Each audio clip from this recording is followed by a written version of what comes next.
I remember when I first found out I was going to speak at a TED conference. I ran across the hall to one of my classrooms to inform my students. Guess what, guys? I've been asked to give a TED Talk. The reaction wasn't one I quite expected. The whole room went silent. A TED Talk? You mean like the one you made us watch on Grit, or the one with the scientist that did this really awesome thing with robots, Muhammad asked. Yes, just like that. But coach, those people are really important and smart. I know that. But coach, why are you speaking? You hate public speaking. I do, I admitted. But it's important that I speak about us, that I speak about your journeys, about my journey. People need to know. The students at the all-refugee school that I founded decided to end with some words of encouragement. Cool, it better be good, coach. There are 65.3 million people who have been forcibly displaced from their homes because of war or persecution. The largest number, 11 million, are from Syria. 33,952 people flee their homes daily. The vast majority remain in refugee camps, whose conditions cannot be defined as humane under anyone's definition. We are participating in the degradation of humans. Never have we had numbers this high. This is the highest number of refugees since World War II. Now let me tell you why this issue is so important to me.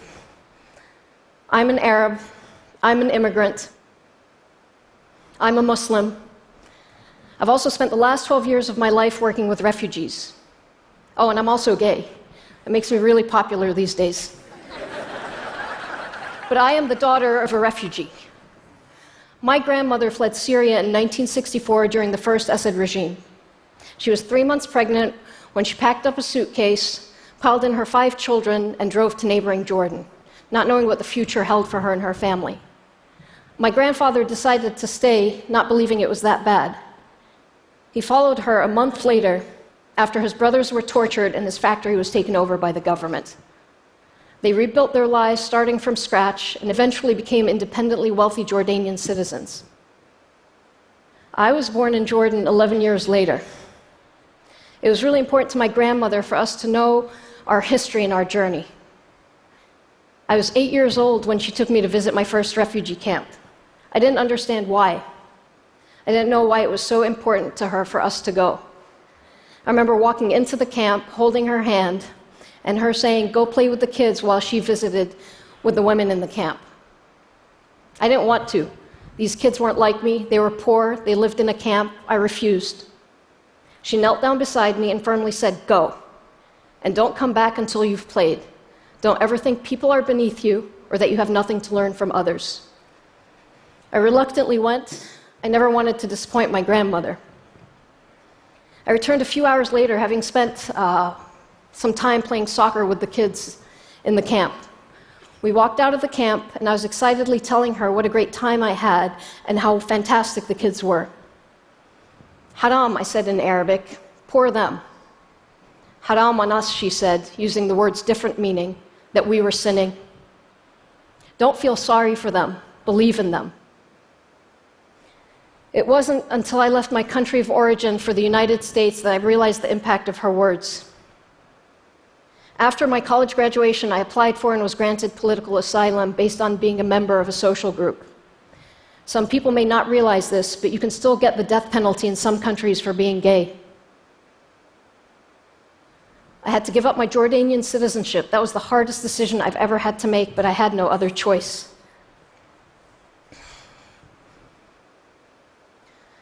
The point is, when you find yourself choosing between home and survival, the question, "Where are you from?" becomes very loaded. A Syrian woman who I recently met at a refugee camp in Greece articulated best when she recalled the exact moment she realized she had to flee Aleppo. I looked out the window and there was nothing. It was all rubble. There were no stores, no streets, no schools. Everything was gone. I'd been in my apartment for months, listening to bombs drop and watching people die. But I always thought it would get better, that no one could force me to leave, no one could take my home away from me. And I don't know why it was that morning, but when I looked outside, I realized if I didn't leave, my 3 young children would die. And so we left. We left because we had to, not because we wanted to. There was no choice, she said. It's kind of hard to believe that you belong when you don't have a home, when your country of origin rejects you because of fear or persecution, or the city that you grew up in is completely destroyed. I didn't feel like I had a home.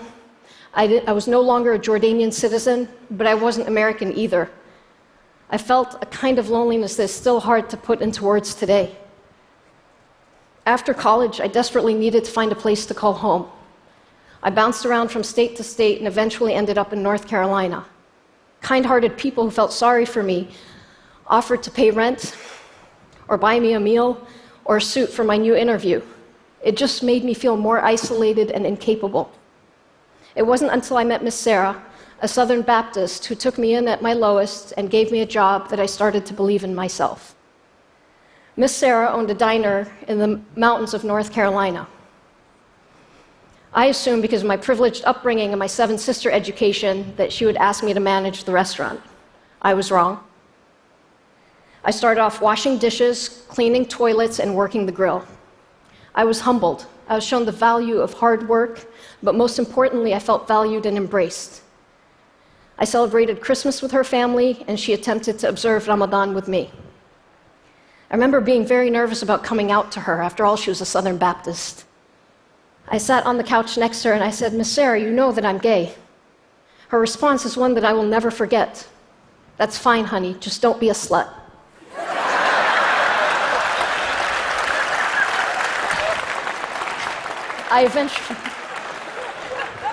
I eventually moved to Atlanta, still trying to find my home.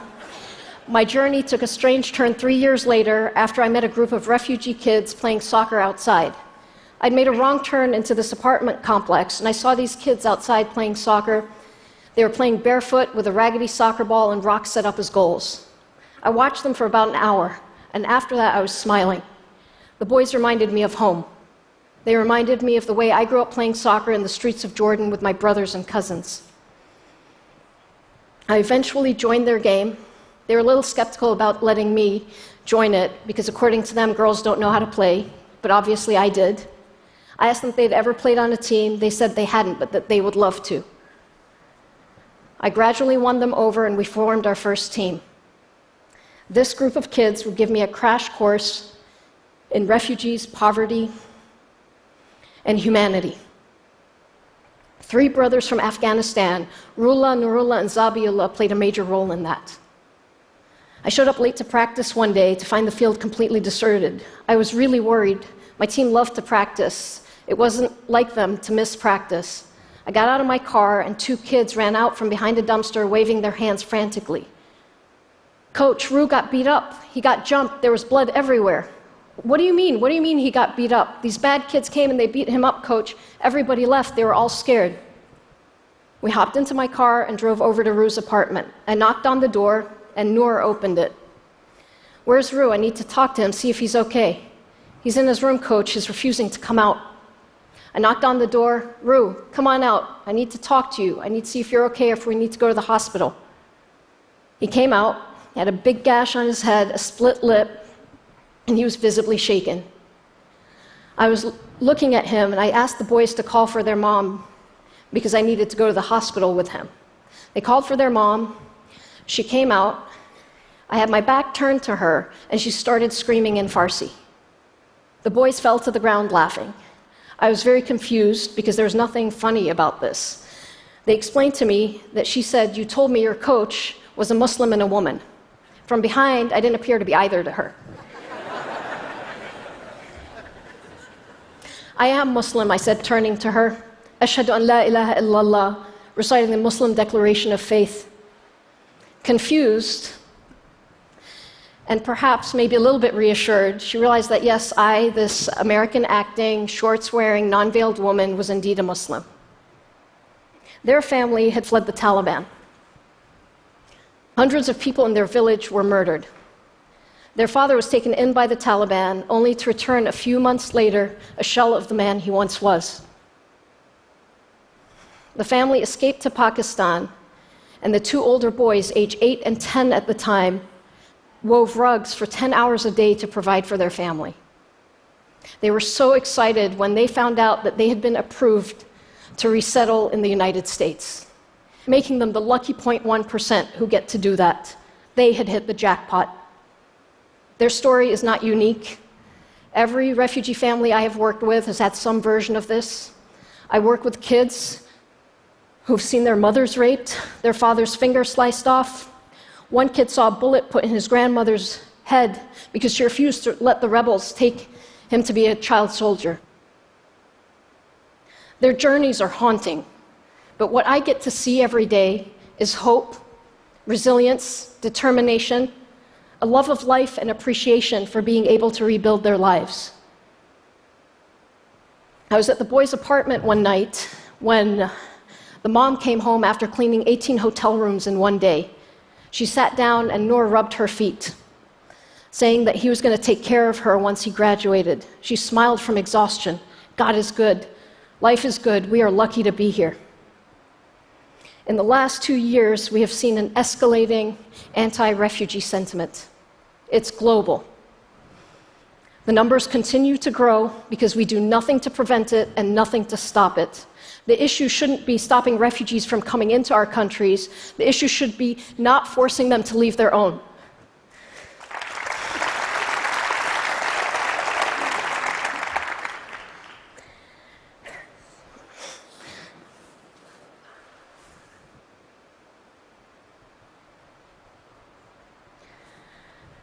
Sorry.